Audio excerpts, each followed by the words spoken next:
तर्पयामि ब्रह्मणा वन्दमानः तराशास्ते यजमानो हविर्भिः अभिरमानो वरुणे हवोत्यऋषगुं शमानायुः प्रमोषिणी। ॐ वरुणाय नमः। आवाहयामि स्थापयामि ध्यायामि जलं गन्धाक्षतं पुष्पाणि धूपं दीपं नैवेद्यं समर्पयामि। ॐ नित्यं विमलवचनं सर्वदि साक्षिभूतं भावातीतं त्रिगुणरहितं सद्गुरुं नमामि। ॐ मायातु वरदे देवी प्रक्षरे ब्रह्मवादिनी गायत्री छन्दसा मातः ब्रह्मयोगेन नमोऽस्तुते। ॐ यथा सूर्यास्तशक्तिस्तु श्रीरामे विद्यते धिया सर्वशक्ति स्वरूपाता माता भगवते नमः। वसुदेवसुतं देवं कंसचाणूरमर्दनं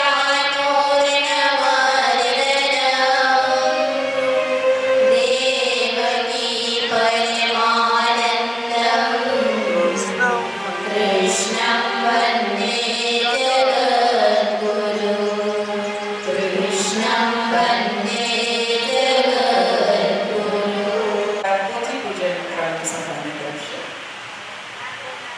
પોથી પૂજન માટે નરેન્દ્ર કુમાર પ્રજાપતિ સદોરે, શ્રીમતી કાંતાબેન કેશવવાડી સદોરે, શ્રીમતી કાંતાબેન કાંતિવર પ્રજાપતિ અમેરિકાવાળા સદોરે પહોંચે. પોથી પૂજન नाथं सर्वलोकैकनाथं ॐ नमो भगवते વાસુદેવાય.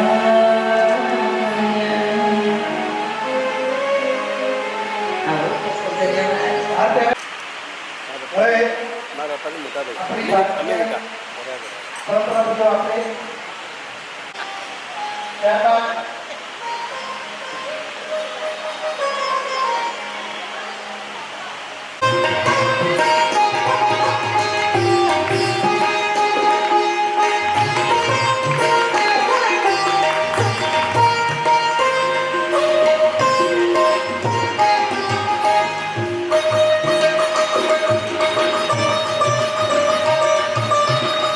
ઉપવાસનો ઉડાડશે. ઉપવાસના કાપડની અંદર દીદીનો ઉપવાસ ઉડાડે.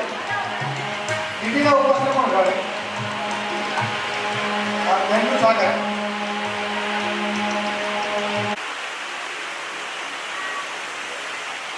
આ બેનશ્રી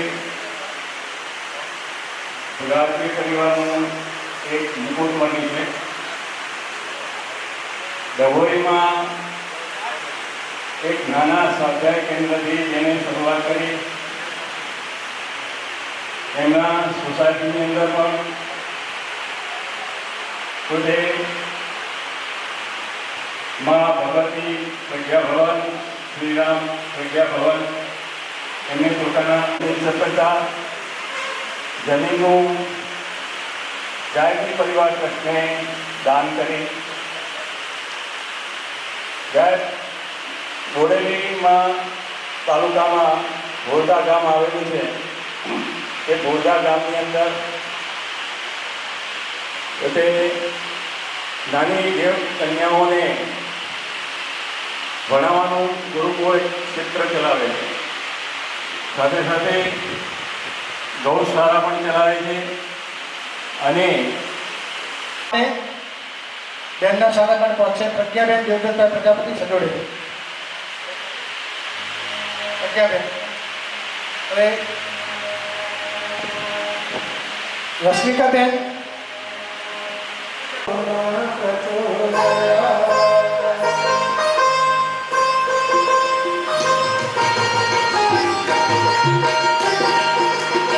સ્વાગત માટે ગ્રેજ્યુએટ શ્રી શંકર કાકા પણ ઉપપત્ર વગેરે સ્વાગત કરાવે છે.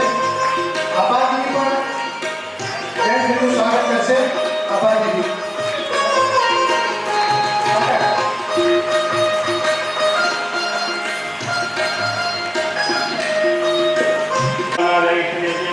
ભગવાન એમના પણ એમના ગુરુ શ્રી જીવનજી મહારાજને કબીર સાહેબ એ પદ્મનાભ ભગવાનના હાર્મોનિયમ પર છે આદિભાઈ પટેલ, તબલા ઉપર છે અર્પિતભાઈ દવેનું સ્વાગત કરશે શૈલેષભાઈ ગોવિંદ પ્રજાપતિ. ત્યારબાદ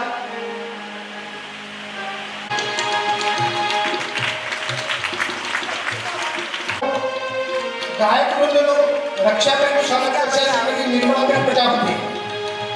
રક્ષાબેનનું તાળીઓથી વધારીશું આપણે સાહેબ. હાલો બેન.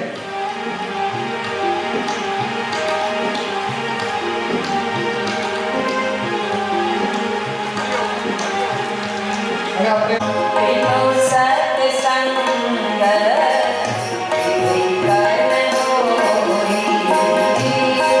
રામ જય રામ જય જય રામ बिन हरि कृपा सत्संग नहीं सोई. શ્રી રામ જય રામ જય જય રામ बिनु सत्संग विवेक न होई. શ્રી રામ જય રામ જય જય રામ बिन हरि कृपा सत्संग नहीं सोई. શ્રી રામ જય રામ જય જય રામ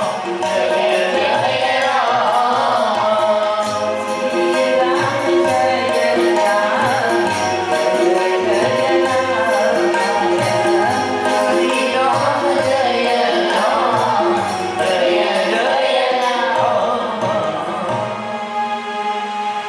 સત્સંગ વિના વિવેક નથી, પણ સત્સંગ પણ સુલભ નથી. બિના હરિ કૃપા, ભગવાનની કૃપા થાય ને ત્યારે મળે. એમના મારા ભાઈ કહેતા હતા ને કે 2003 બેન આવ્યા હતા. એ નવીન કાકા યાદ આવે. ખૂબ તેમના આત્માને પરમ શાંતિ, પરમ કૃપાળ પરમાત્મા આપે. એ જ હૃદયની મંગલ કામના સાથે કેટલા વર્ષો વીત્યા? 23 વર્ષ થઈ ગયા. આપણે નથી મળ્યા. મળ્યા હશે આ ભૂમિ ઉપર નથી મળ્યા. ભગવત અનુગ્રહ થયો અને મારા દેવદત્તભાઈ અને પ્રજ્ઞાબેનના ભીતરમાં જાગૃતિ આવી. તોય હજી તો સમય મળે એવું નહોતો. હજી ગઈકાલે જ એક કથા પૂરી કરી છે અને ત્યાંથી તરત અહીંયા દોડવાનું થયું. એટલે સમયની બહુ કટોકટી હતી, પણ અમારા પ્રજ્ઞાબેનના હૃદયનો ભાવ, અમારા દેવદત્તભાઈના હૃદયનો ભાવ એવો હતો. ના બેન, આ ચૈત્ર મહિનો છે ને, અમારા પિતૃઓ માટે થઈને તમે ટાઈમ આપો ને. ચાલો તારે જેવી ગુરુદેવની ઈચ્છા, ગુરુજી જ્યાં લઈ જાય ત્યાં જઈએ. અને અચાનક ખૂબ સરસ આ સુંદર આયોજન થયું ને મને પણ મન લલચાતું હતું કે બહુ સમય થઈ ગયો. મારા વાલા પરિજન ભાઈ બહેનો ખબર નહીં હવે કેવા થઈ ગયા હશે. બધાને જોઈ આવીએ તો આનંદ થાય ને. એટલે અંદરથી એમ થયું કે ના ચાલો જઈએ. ખૂબ સારું લાગ્યું, ખૂબ આનંદ થયો. ભગવાન અનુગ્રહ થાય ને તો જ આ બધું સંભવ બની શકે, બાકી શક્ય નથી. હે નાથ, હે કરુણા નિધાન, તારી કેવી કૃપા કહેવાય કે આજે તારી ગોદ પસારીને તું બેઠો છે ને ત્યારે અમે બધાએ તારી ગોદની અંદર આરામથી બેઠા છીએ. કેટલા સરસ.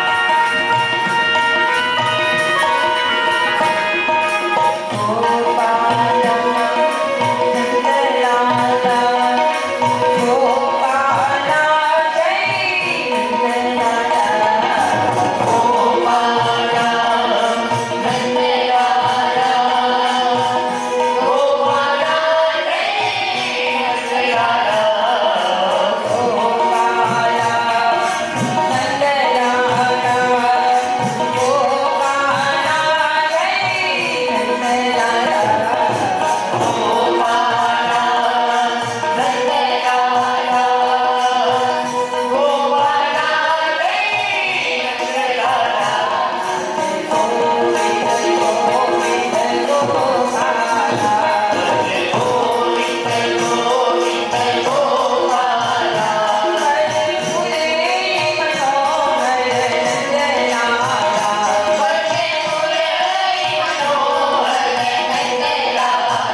આવતા મારા પરિજન ભાઈનો શ્રદ્ધાળુ શ્રોતાગણો, અમારા ગાયત્રી શક્તિપીઠના તમામ વડીલ દ્રષ્ટિગણ, અમારા સેવકગણ, આદરણીય દેવદત્ત ભાઈ, જયશ્રી પ્રજ્ઞાબેન, એમનો દેવ પરિવાર, સરસ્વતીના સાધકો, અમારી સંગીતની ટીમ, આપણને સૌને કેચઅપ કરીને બધે પહોંચાડે એવા અમારા વિડીયોની ટીમ, ઉપસ્થિત તમામ સજ્જનો, આપ સૌના અંતઃકરણમાં વિરાજમાન પરમ ચૈતન્ય સ્વરૂપ પરમાત્માને મારા કોટી કોટી પ્રણામ.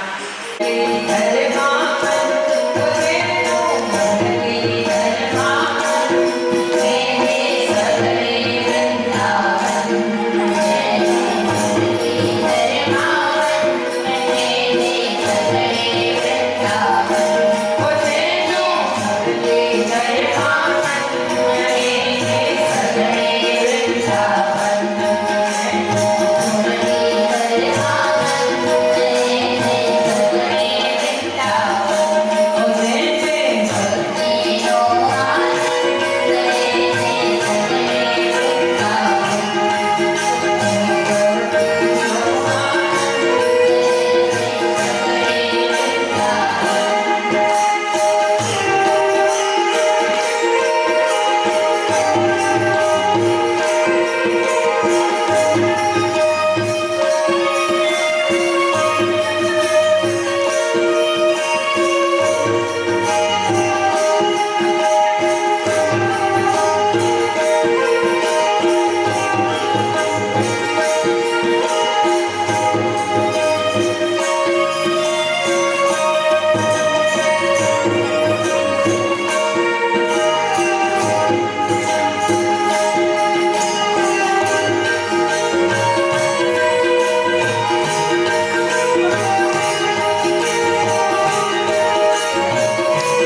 વ્યાસજીના મનને ઉદાસ જોયું એટલે એમને પૂછ્યું કે આપ તો સ્વયં નારાયણના અવતાર કહેવાય છો, તમારા મુખારબિંદ ઉપર ઉદાસી કેવી? તમે તો કેટલું બધું જ્ઞાન સંસારને આપ્યું છે, તમે તો જ્ઞાના અવતાર છો. ત્યારે વ્યાસજીએ કહ્યું કે કેટલા બધા શાસ્ત્રોની રચના કરી તોય હજી મનની અંદર જે આનંદ, જે શાંતિ હોવી જોઈએ એ મને લાગતી નથી. એનું શું કારણ હશે? ત્યારે નારદજી કહેવા લાગ્યા કે હે વ્યાસ ભગવાન, મને એમ લાગે છે કે તમે અત્યાર સુધી જે બધું જ્ઞાન આપ્યું ને એ જ્ઞાન સંસાર માટે હતું, પરંતુ આત્માના પરમ મોક્ષનું સાધન બને એવું કોઈ જ્ઞાન તમારે હજી આપવાનું બાકી છે. તેથી મને એમ લાગે છે કે તમે એવું કંઈક રચના કરો કે જેના કારણે થઈ અને સંસારી જીવોને પરમ આનંદની અનુભૂતિ થાય. ત્યારે વ્યાસજી કહે છે કે એવું કે વળી શું? કે સત્સંગ કરે, ભગવાનના ચરિત્રોની લીલા કથામૃતનું સ્મરણ કરે તેને આનંદ થાય. તો કે એવું શું, કેવી રીતે થાય? ત્યારે નારદજી કહેવા લાગ્યા કે હે વ્યાસ નારાયણ ભગવાન, હું તમને મારા જીવનનો પ્રસંગ કહું છું. હું જ્યારે પૂર્વ જન્મમાં નારદજીની સાધના, નારદજીની તપસ્યા, નારદ ઋષિનું ચરિત્ર એટલું ઉત્તમ હતું, તેથી કરીને એમને પૂર્વ જન્મનું વૃત્તાંત યાદ હતો. બાકી આપણને કોઈને આપણો પૂર્વ જન્મ યાદ નથી, તો ભગવાનની બહુ કૃપા કહેવાય. નહીં તો હમણાં બધા રડ જ કરે, આ તો મારું છે ને આ તો તમે કઈ બેસી ગયા. આપણે અહીંયાથી મૂકીને ગયા એટલે બધું ભૂલી ગયા. કેટલી કૃપા છે ભગવાનની કે મારા પૂર્વ જન્મનું વૃત્તાંત તમને સંભળાવું. કે શું? કે હું પૂર્વ જન્મમાં, મારું નામ હરિયો હતું. હરિયો, હું એક દાસી પુત્ર હતો. મતલબ કે મારી માં કેટલા બધા ઘરોની અંદર કામ કરતી અને કામ કરીને જે કાંઈ ખાવાનું મળતું એવું માં દીકરો ખાઈને અમે રહેતા. જ્યારે મારી માં કામ ઉપર જતી ત્યારે મને ત્યાં આજુબાજુ રહેનારા બધા છોકરાઓ સાથે રમતો મૂકીને જતી. ધીમે ધીમે હું મોટો થવા લાગ્યો. એક દિવસ એ બધા છોકરાઓ સાથે હું રમતો હતો. રમતા રમતા મારા મોઢામાંથી અપશબ્દ નીકળ્યા, અભદ્ર શબ્દ નીકળ્યા. અને આ અભદ્ર શબ્દ મારી હાથમાં ખાવાનું લઈને આવતી હતી એના કાને પડ્યા. અને મારી માના હાથમાંથી એ પાત્ર પડી ગયો. અરે હરિયા, તું આ બધું બોલે છે? આટલું બધું ખરાબ તારા મોઢામાંથી વચન નીકળે, અભદ્ર વચન.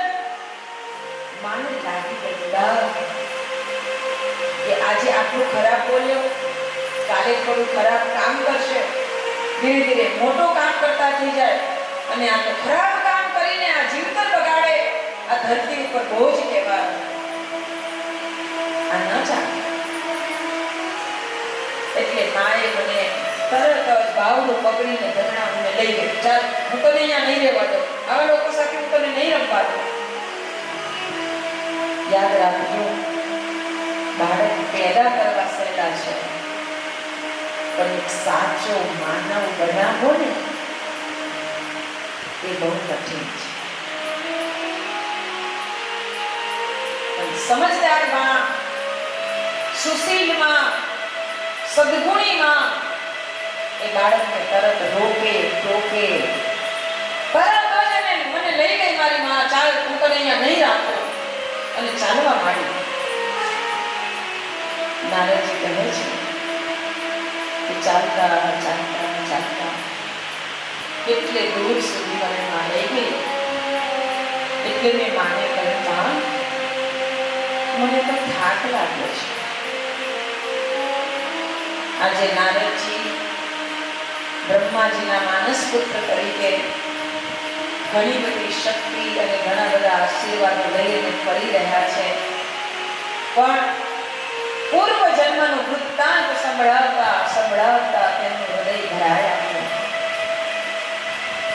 કે મેં મારી માને કીધું ને કે માં મને થાક લાગ્યો છે, તો મારી માએ મને પૂછતી લીધા, હે વ્યાસ નારાયણ પ્રભુ, મને આજે એમ થાય કે મારી માને થાક તો લાગ્યો જ હશે, મારી માં કોને કહેવા જાય,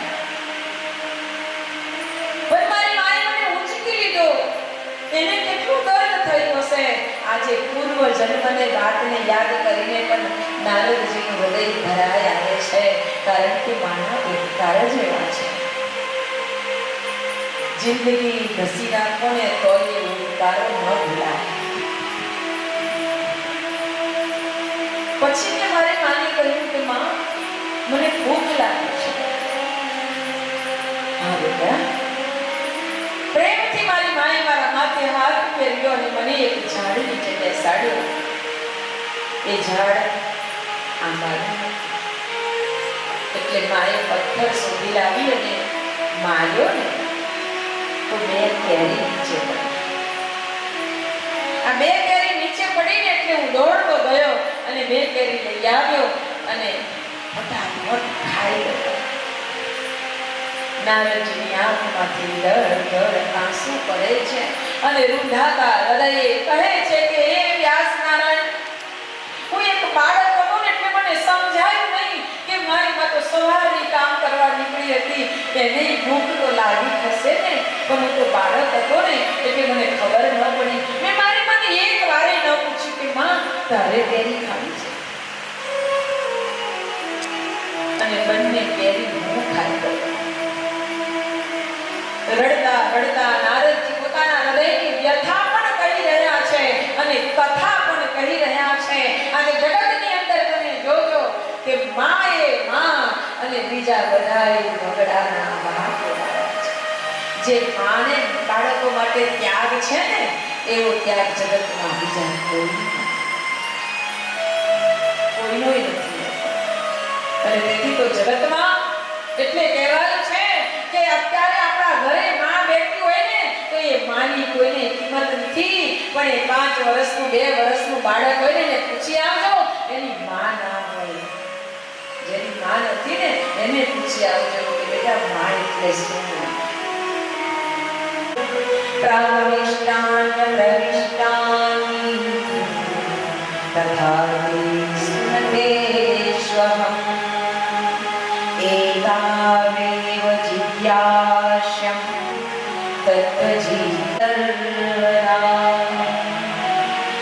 यत् स्यात् सर्वत्र सर्वदा यत्र तत्र सर्वत्र પરમાત્મા વિરાજેલા છે. સર્વ ઈચ્છાથી આ દુનિયામાં જે કાંઈ બની રહ્યું છે એ બની રહ્યું છે.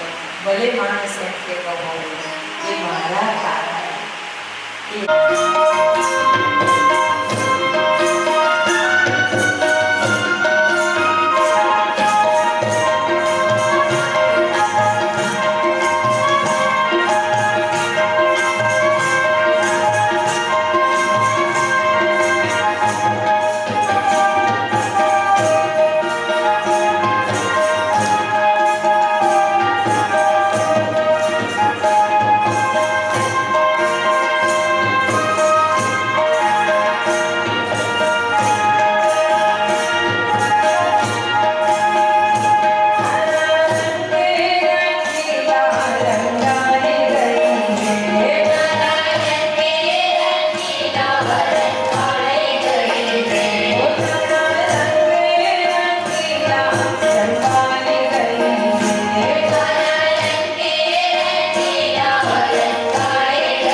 ભગવાનને આરતી આપીશું. ઓમ મંગલમ દેવદેવેશ મંગલમ અખિલેશ મંગલમ ભાગવતમ શાસ્ત્ર મંગલે સર્વમંગલમ મંગલે સર્વમંગલમ. ઓમ દેવાભિનંદનમ સમર્પયામિ. પોતે આરતી લઈ લઈશું. ઓમ આત્માભિનંદનમ સમર્પયામિ. આવો.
गायत्री देव्यै नमः। नमो भगवते तुभ्यं वासुदेवाय धीमहि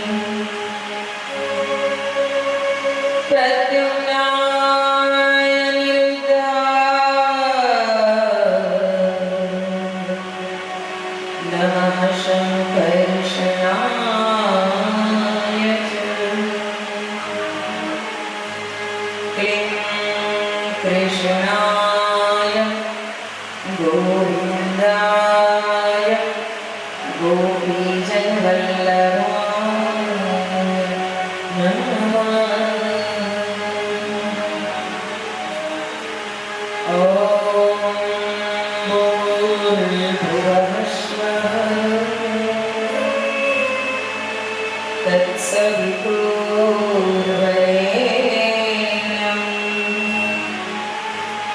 भर्गो देवस्य धीमहि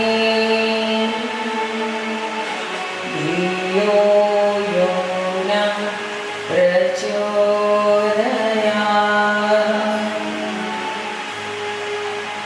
જન્મોના અજ્ઞાનના અંધકારને દૂર કરી હે પ્રભુ આ પ્રખર ચેતનાના રૂપે અમે સૌના ભીતરમાં વિરાજિત થઈ અખંડ દીપને પ્રજ્વલન કરો ભાવ સાથે દીપ પૂજન ત્રિકાલે દેવાગ્નિ જ્યોતિ ભવ્યવાહો અમે યજ્ઞે દક્ષ ક્રાંતિકા સંવરે જાઓ જોગગણો કે સાથ પધારો તેજ પ્રચાર કરો જ્ઞાન યજ્ઞ में आओ प्रेरणा प्रदान करो जन कल्याण करो ज्ञान यज्ञ में आओ प्रेरणा प्रदान करो जन कल्याण करो ओम शुभं करोतु कल्याणं आरोग्य धनसम्पदं शत्रुबुद्धिविनाशाय दीपज्योतिर्नमोऽस्तुते दीपज्योतिः परब्रह्म दीपज्योतिर्जनार्दन दीपो हरतु मे पापम् दीपज्योतिर्नमोऽस्तुते दीपज्योतिर्नमोऽस्तुते ઓમ ભૂર્ભુવઃ સ્વઃ नमः ધન્યવાદ।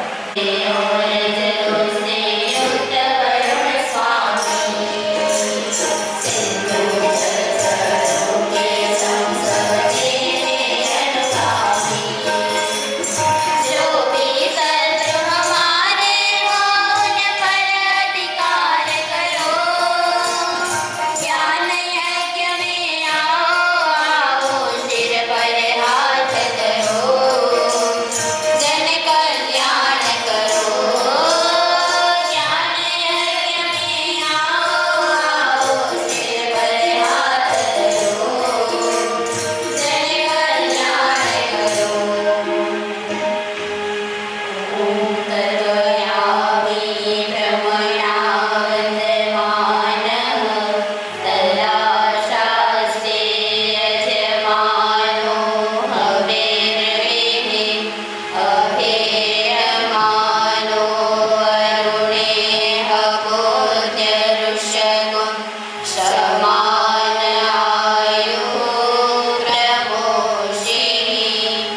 ખૂબ ખૂબ ધન્યવાદ.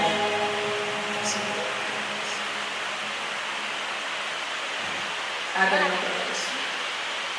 હવે ભારતીય સંસ્કૃતિની જે પરંપરા છે અતિથિ દેવો ભવ, તો આજે કથા વ્યાસ વિરાજમાન છે. આ બેનશ્રીએ 481મી શ્રીમદ ભાગવત કથા આપણા પાટણ શહેરની અંદર આ કરી રહ્યા છે. આ બેનશ્રીની આ બીજી કથા પાટણની અંદર યોજાય છે. પહેલી કથા આપણા અહીંયા એસટી બસ સ્ટેન્ડ આગળ જ્યાં હોલ છે એમાં કરવામાં આવેલી છે. બેનશ્રી ફક્ત શ્રીમદ ભાગવત સપ્તાહ નહીં, એની સાથે પણ ઘણી કથાઓ પણ કરે છે. એમાંની શ્રીમદ પ્રજ્ઞા પુરાણ કથા, જે ગુરુદેવે 19નું પુરાણ લખ્યું, એમાંનું આ શ્રીમદ પ્રજ્ઞા પુરાણની કથા પણ ત્રણ દિવસ રચિકાબેન કરે છે. સાથે સાથે શ્રીરામ કથા, શિવ પુરાણ કથા, ગૌ કથા, ગુરુ ગીતા કથા, અધ્યારોગીની કથા પણ બેનશ્રી કરે છે. બેન ભારતમાં નહીં પણ વિદેશોમાં પણ, અમેરિકા, ન્યૂઝીલેન્ડ અને ફિજી જેવા દેશોમાં પણ આપણી સંસ્કૃતિનો પણ ત્યાં ડંકો વગાડી રહ્યા છે. એવા રજનીકાબેનનું સ્વાગત માટે હું આમંત્રિત કરું છું શ્રી કાંતિભાઈ ચુનીભાઈ પટેલ, સંયોજક ભારતીય સંસ્કૃતિ જ્ઞાન પરીક્ષા વડોદરા શહેર, શ્રી પ્રવીણભાઈ કે પુરોહિત, વડોદરા છોટાઉદેપુર જિલ્લાના ભારતીય સંસ્કૃતિ જ્ઞાન પરીક્ષાના સંયોજક શ્રી છે, સજોડે ઉપસ્થિત થશે. શ્રી નરેન્દ્રકુમાર ઉત્તમભાઈ પ્રજાપતિ સાથે પ્રફુલ્લાબેન પણ ઉપસ્થિત થઈ બેનશ્રીનું સ્વાગતનો ક્રમ સંપન્ન કરશે.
બાળકોને ભાગવત ભણાવવા ત્યાં ધીરે ધીરે કરતા 1, 2, 3, 4 આમ એક શ્લોક કંઠસ્થ કરાવવા લાગ્યા.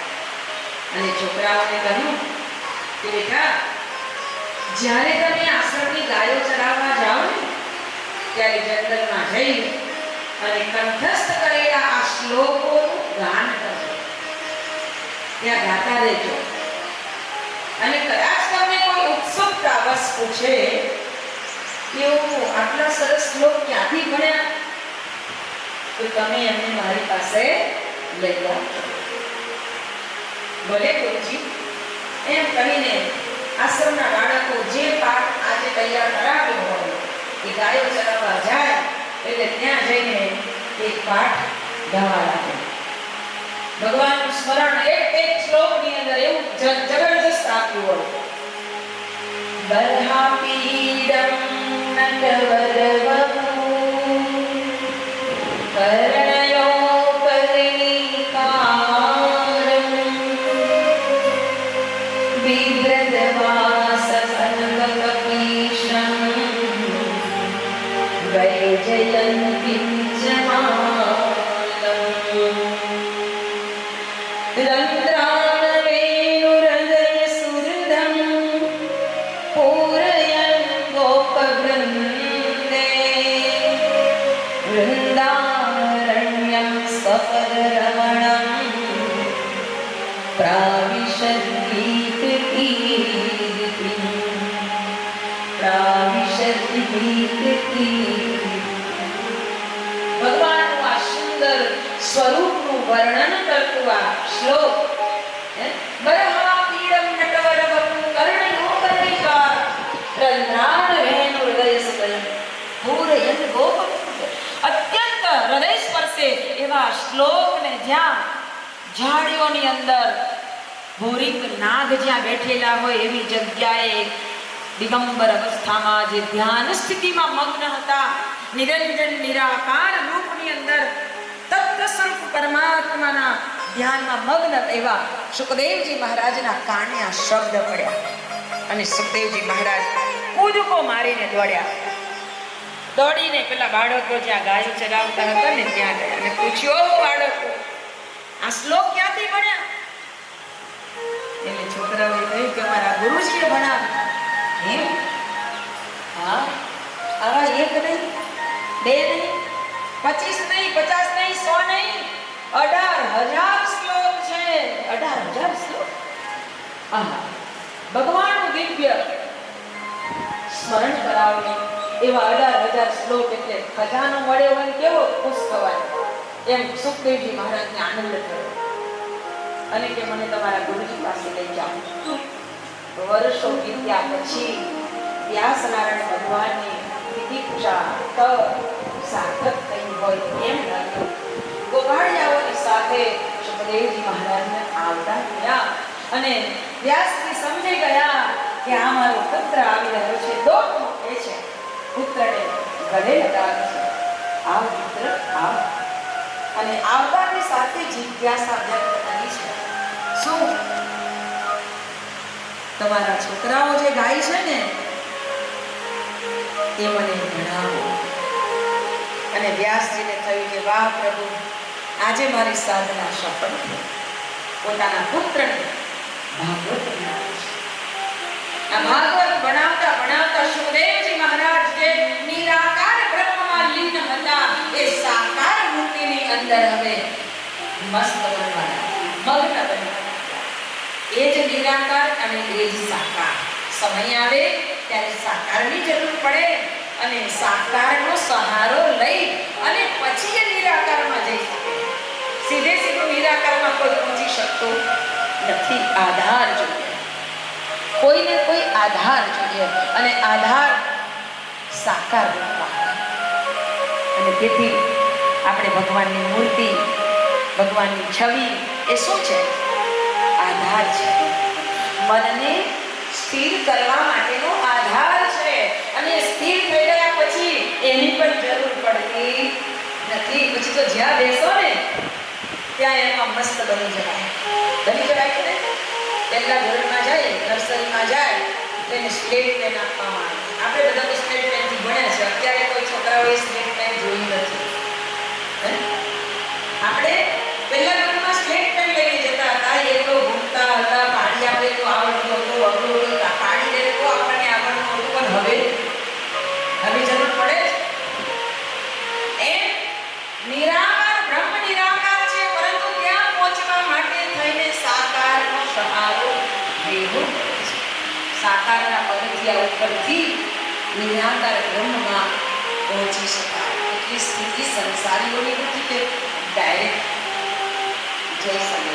અને એ ભગવાને જોયું અને એટલે ભગવાને આ સુંદર પરમાત્માના દિવ્ય ગુણાનુવાદનું રસાસ્વાદન કરાવવા માટે આવા પવિત્ર ગ્રંથો નિર્માણ કર્યા. ભગવાનની આ સુંદર કથાને શ્રવણ તો કરીએ, પણ શ્રવણ એટલા માટે કરવાનું છે, અહીંયા બેસવાનું એટલા માટે છે, સત્સંગમાં એટલે જવાનું છે કે જો એના જ્ઞાનવાદનું શ્રવણ કરીશું ને તો એના પ્રત્યે શ્રદ્ધા લાગશે. શ્રદ્ધા કોણ જાગે? એ તો જાગે જ નહીં. કોઈ પણ વ્યક્તિના સારા બે બોલ તમને કોઈ કહી જાય ને તો તમને એના પ્રત્યે ભાવ જાગવા માંડે. તમે ન જોયો હોય કોઈ અમુક વ્યક્તિના બહુ નામ સાંભળ્યું છે, બહુ વખાણ સાંભળ્યા છે, બહુ એનું છે, એમ કોઈના દ્વારા જાણવા મળે તો પણ આપણને એમ ઉત્કંઠા થાય કે એ કેવા હશે, આપણને મળે તો કેવું સારું. કેમ? આપણે એના બે મુખ સાંભળ્યા છે. એમ ભગવાનના દૈવીય ગુણોને જ્યારે આપણે શ્રવણ કરીએ છીએ. ભગવાને કરેલા પોતાના ભક્તોના કામ, ભગવાને કરેલા ઉપકાર, આ બધું શ્રવણ કરીએ એટલે એના પ્રત્યે શ્રદ્ધા જાગે, અને શ્રદ્ધા જાગે ને એટલે એની સાથે કોઈને કોઈ નાતો બની જાય, કોઈને કોઈ નાતો બનાવી દેવામાં આવે. ભગવાન સાથે જોડાવા માટે કોઈ નાતો બનાવો.